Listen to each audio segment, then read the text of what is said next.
Y seguimos hablando del problema este de la anomia, que se crea por la disociación que tú mencionabas, Ramón Tejada Holguín, entre las aspiraciones de la sociedad, las reglas institucionales, etcétera.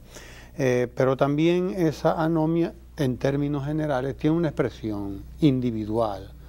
Y tú también mencionas esto, ¿no? Hay una expresión que es en cada individuo y que la gente la vive a diario en angustia. Tiene un costo grande, claro, en angustia. Es bueno señalar eso, o sea, precisamente, eso no quiere decir, o sea, el hecho de que yo, por ejemplo, en el artículo se habla de la juventud y cómo impacta esto en los jóvenes. Eso no quiere decir que impacta en todos los jóvenes de manera igual. Claro. Es decir, primero porque hay jóvenes que tienen sus recursos que por la familia, por una serie de cosas, y bueno, en el caso de ellos lo que tú vas a tener es una vida suntuaria y superficial.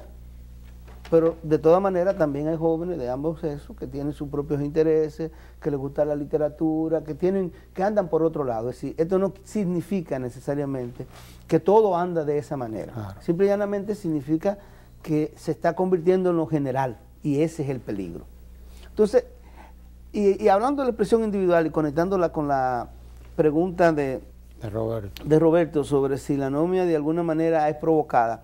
Mira, yo no sé si conscientemente, no creo que conscientemente, nadie va a provocar una anomia conscientemente, pero cuando una sociedad comienza, uno de los elementos que comienzan a promover la anomia en una sociedad, y parece mentira porque la relación, alguna gente dice, pero hay que ser muy enfermito para hacer una relación de esa naturaleza, cuando tú comienzas con la corrupción administrativa y la impunidad, porque comienza a convertirse en un asunto de decir, pero ven acá, ¿qué es lo que está pasando? O sea, tú puedes robar, tú puedes hacer eso. Entonces, cuando comienza la sociedad a tener un grupo de gente que tiene recursos y hace ostentación de esos recursos. Si el balaguerato, y cuando en no hay crear una ese Estado estatal, es cosa. Entonces, si a eso tú lo combinas con una crisis económica en donde el empleo se encuentra estancado, que es una de las vías institucionales, ¿cuándo no se da estos procesos de anomia a pesar de que tengan determinados niveles de impunidad, etcétera? Cuando tú tienes un mercado de trabajo, que la gente entra al mercado de trabajo y el mercado le permite el ascenso social. Yo estudié, entré a trabajar en una industria, en un banco, en un comercio, puse yo mi propio negocio, en un asunto de servicios o consultoría, y voy escalando, y voy obteniendo beneficios, y voy subiendo, y voy viendo esa mejoría material a través del esfuerzo. Es decir, cuando tú tienes que precisamente, en términos generacionales, hay un crecimiento, vamos a decirlo así, o hay un ascenso social con respecto a las generaciones anteriores, en sentido general. Una sociedad de esa naturaleza, evidentemente que el mercado de trabajo va a funcionar como un ente que reduce las posibilidades de anomia. Pero entonces, en los periodos de crisis o en sociedades con mucha escasez como la nuestra, los mercados de trabajo son rígidos, y entonces a la rigidez del mercado de trabajo y que te crea muy poca posibilidad de ascenso, es decir, un joven en República Dominicana entra al mercado de trabajo en los trabajos menos remunerados y las posibilidades de ascenso y de ir de ahí, qué sé yo, entra por ejemplo como oficinista y se puede quedar fácilmente 20 años de oficinista y no subir más de ahí, sí, ganando 2 o 3 centavos. No hay promoción. Y entonces ese mismo joven que está entrando ahí, está viendo eso, es el que está viendo las revistas sociales, el que se está viendo en la televisión, que en otros países la juventud hace no sé qué cosa y hace aquello y lo otro. Es el que está viendo el funcionario en su jipeta, que quizá hasta pudo hacer alguno de esos compañeros de estudio de él, viviendo la buena vida y no respondiendo correctamente a la política social. Entonces es ahí donde viene el asunto de anomia. Es ahí donde dice, espérate, pero ¿qué es lo que está pasando? Y eso, ¿qué pasa con ese joven que entró de oficinista y que hizo eso con los que están a su alrededor? Que la gente va a decir, fulano es un buen ejemplo, pero Perencejo, que también estudió con él, mira cómo está ahora. Y comienzan a alabar a Perencejo. ¿Y qué hizo Perencejo? No, Perencejo se fue a Nueva York, hizo unos cuartos, sus negocios no son muy claros.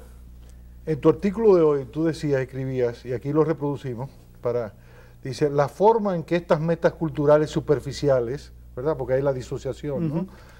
Penetran en la juventud y la niñez es brutal, a través de la publicidad, a través de las noticias y la promoción de un tipo de héroe o heroína cuyo único mérito en la vida ha sido el conseguir dinero sin ningún tipo de escrúpulos y de cualquier manera, corrompiendo gente e instituciones con los recursos económicos que obtienen promoviendo la muerte. Y esto es un concepto que yo quiero que lo desarrollemos aparte, más adelante, Ramón, la estupidización de la juventud. Ahí se refiere a varios fenómenos. Uno de ellos es el fenómeno Sobeida en República Dominicana. Okay. Sí, si tú te recuerdas, hicieron una héroe. Oh, sí. Y Figueroa. Sí. ¿Pero qué ellos venden? Bonnie and Clyde. Bonnie and Clyde. ¿Pero qué ellos venden? Sí. ¿Qué ellos venden? Es decir, aquí tenemos un tipo de estupidización de la juventud efectiva y real a través de los paraísos ficticios que vende la droga. Sí. Sí, no hay un proceso, no es metáfora, es un proceso biológico de estupidización. Es verdad. A un sector vendiéndole este tipo de productos. Claro, pero también se refiere a otro tipo de héroe, como por ejemplo, que continúa el párrafo, a cierto tipo de funcionario corrupto que ha hecho su fortuna de esa manera, sin cumplir con su deber, y él se convierte en el ejemplo de hacia dónde debe ir la juventud. Un ejemplo que no estimula valores, que no estimula el goce espiritual, que no estimula el esfuerzo, que no estimula las capacidades propias, sino el dinero fácil y a costa de todo, que no estimula el contacto con el colectivo. La gobernabilidad en todo esto, porque el concepto de anomia, en términos de una sociedad, está asociado también de las repercusiones que provoca es la ingobernabilidad. Efectivamente. ¿Qué es la gobernabilidad? Porque alguna gente entiende la gobernabilidad como la capacidad que tienen los gobiernos de hacer eficiencia, eficacia, y no es tan así. Bueno, puede ser así.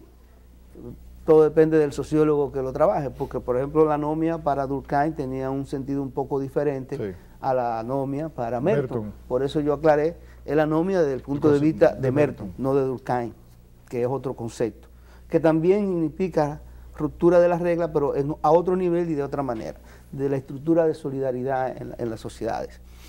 El concepto de gobernabilidad que podría conectar y que yo defiendo es, primero, la gobernabilidad más bien como un atributo tanto del Estado como de las organizaciones civiles, es decir, tanto del Estado como de la ciudadanía. ¿En qué sentido?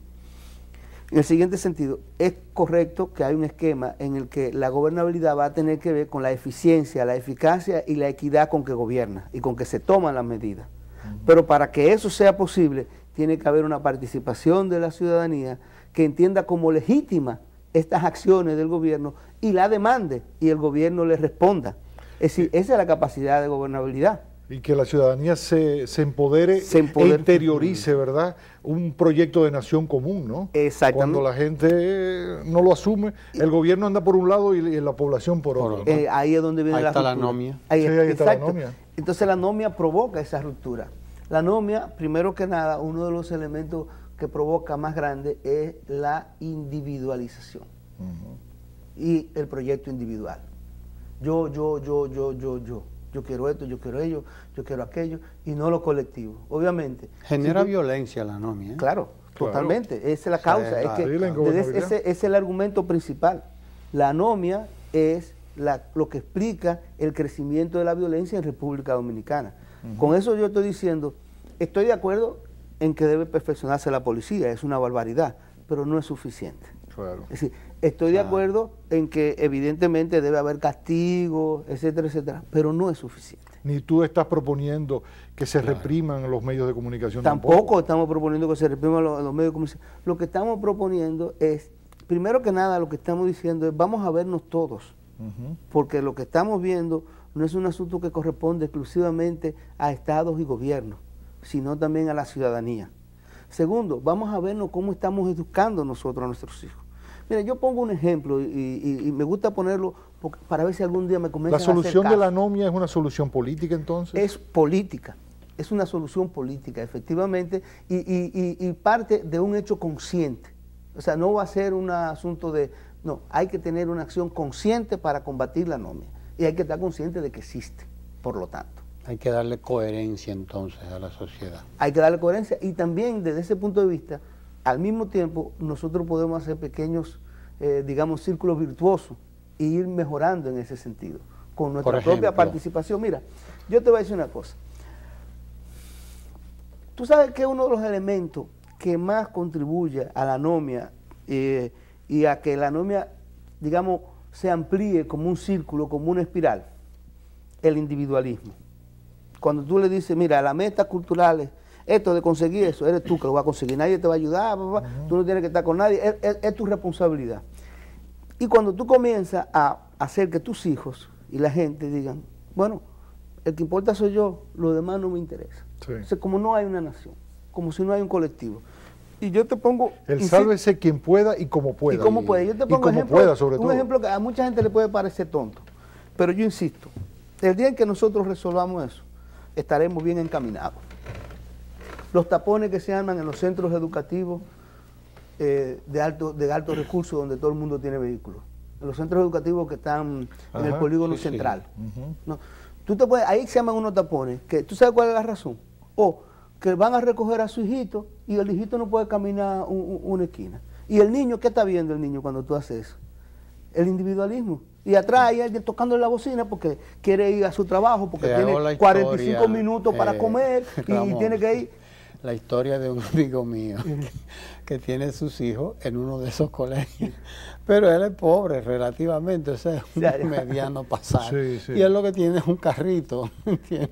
Y su hijo le dice a él, papi, espérame 2 esquinas para allá, porque él no quiere. Eso es grave. Él no quiere que sus amiguitos... un estado de alienación tremendo. Exacto. Él no quiere que sus amiguitos, que los van a buscar en la jipeta, en la cosa, vean que él se va en este carrito. En ese carrito. Es una situación... Mira, ahí está cuestionado entonces el papel proveedor del padre también. Ahorita lo cuestionan a él también. Sí, exactamente. Una situación pero mira, dramática, para el niño es dramática. Sí, pero para él como padre. Para él... Ese ejemplo es interesante. Déjame terminar con el otro, porque nos quedan 2 minutos en este bloque. Mira, es rápido.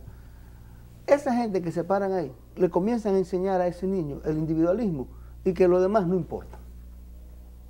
Y que el colectivo no tiene sentido. ¿Tú te imaginas que ese padre simple y llanamente, mira, se parquee o cojan solamente una línea, se paren, vayan y busquen al niño, el niño se monta y no hacen esos tapones? Solamente ese ejemplo. Y que el padre lo que le diga es, mire, usted sabe que nosotros vivimos en una sociedad y tenemos que ser respetuosos y lo demás, pero el padre no le dice eso. El padre se lo puede decir de boca, pero con la acción le enseña, con el ejemplo, lo contrario. Lo contrario. Y de los colegios, que muchos de esos colegios se llenan la boca de que enseñan en valor y que educan de ciudadanía, no se le ocurre. Mira, ¿sabes lo que yo le dije a un amigo mío, en términos de broma? Pero en serio, que yo le haría lo que le hacía Mocus en Colombia. En Colombia. Yo, si fuera un dueño de uno de esos colegios, pongo 3 o 4 mimos en el colegio. Sí. Y cuando veo esas acciones, el mimo va y le dice, no al padre, al niño, mira a tu papá, qué barbaridad, él no piensa en los demás, y tú vas a ver que no lo hace. Así es. Y comienzan a hacerlo y tú, ya. Si no, tú no quieres respetarla, pues vamos a apelar a tus propios mecanismos internos, porque ese es el otro elemento de la anomia. La anomia es cuando tú entonces comienzas ya como individuo y más un poquito más generalizado, a que los mecanismos de autocontrol interno no están funcionando. Claro. Como colectivo. Claro. Ramón, tenemos que hacer una pausa. Venimos enseguida. Quédense ahí porque seguiremos hablando de delincuencia, violencia y anomia en la sociedad dominicana. No estamos viendo casos, pequeñitos casos, pero volvemos enseguida. Quédense ahí.